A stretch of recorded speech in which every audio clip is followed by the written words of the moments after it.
আমার বেস্টির বার্থডেতে এরকম একটা ক্রাউন ফেদার আর ছবি দিয়ে কেক বানিয়ে দেওয়ার পর থেকে সেই কেকটা বেশ ভাইরাল হয়।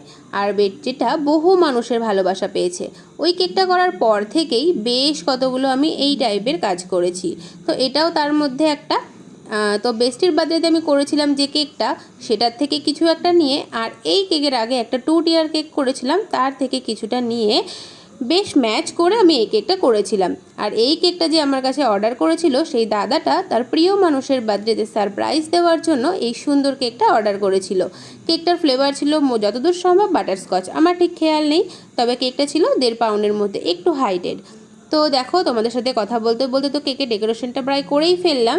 আর এখানে আমি এই কালার কম্বিনেশনটা রেখেছিলাম হালকা পিঙ্ক, তোমরা তো দেখে বুঝতেই পারছো। আর নিচে যেটা দিয়ে আমি বর্ডার করেছি সেটা ছিল অফ হোয়াইট কালার।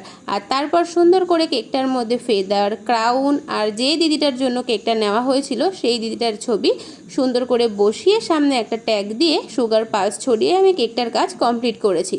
তো কেকটা সামনের থেকে অনেক বেশি গর্জিয়াস লাগছিল। তোমাদের কেমন লাগছে সেটা কিন্তু তোমরা আমাকে অবশ্যই কমেন্ট জানিও।